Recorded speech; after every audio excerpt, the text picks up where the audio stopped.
الرحیم السلام علیکم۔ 7th کلاس میں آپ کی ٹیچر ہیرا صدیق۔ 7th کلاس آج ہم اسلامیات کا 5واں سبق شروع کریں گے۔ پیج نمبر ہمارے پاس 28 ہے۔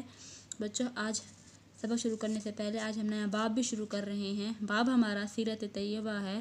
سیرت طیبہ، سیرت کے مطلب آپ جانتے ہو، راستہ، عادات، اوصاف، اور طیبہ پاک، پاکیزہ۔ تو اس سے مراد کیا لیں گے کہ سیرت طیبہ سے مراد آپ صلی اللہ علیہ وآلہ وسلم کی مبارک زندگی کے حالات اور واقعات ہیں۔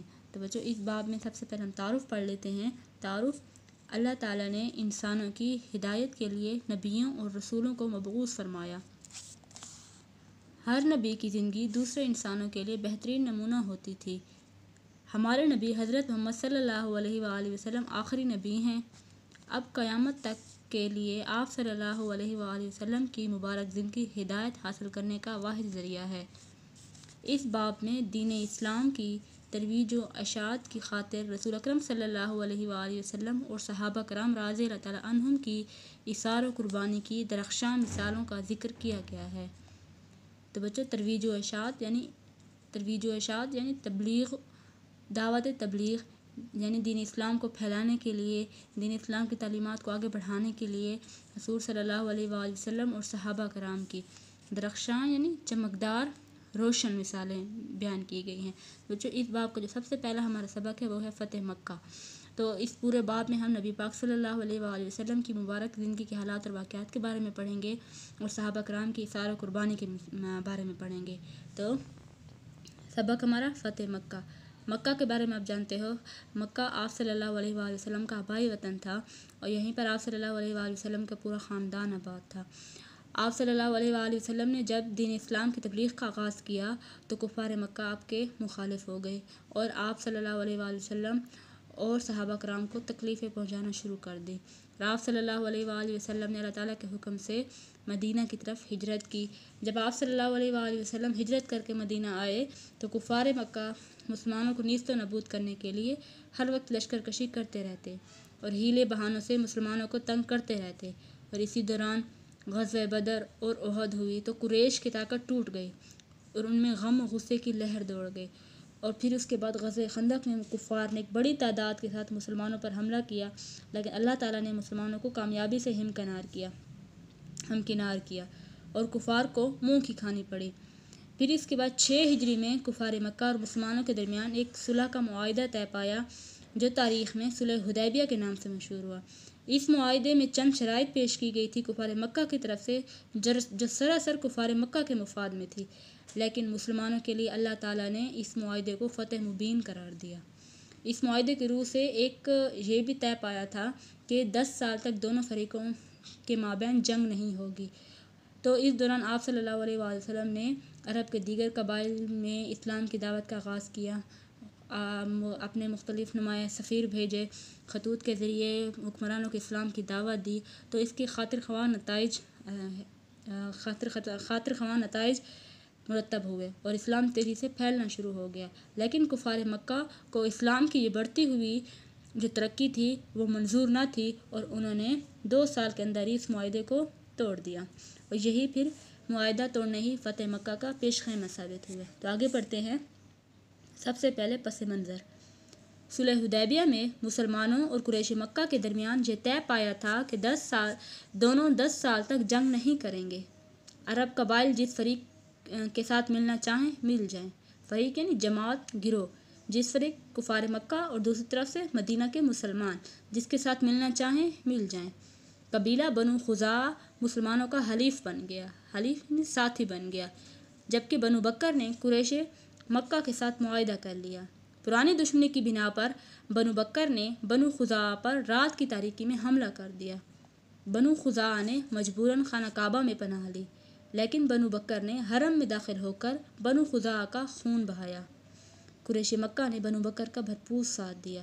تو سب فتح مکہ کی صلح حدیبیہ کی معاہدے کی روح سے عرب قبائل جس کے ساتھ ملنا چاہے مل جائیں اور 10 سال تک فریقین کے درمیان جنگ نہیں ہوگی، لیکن کفار مکہ نے اس معاہدے کو توڑا اور بنو بکر کے ساتھ مل کر بنو خزاعہ کا خون بہایا۔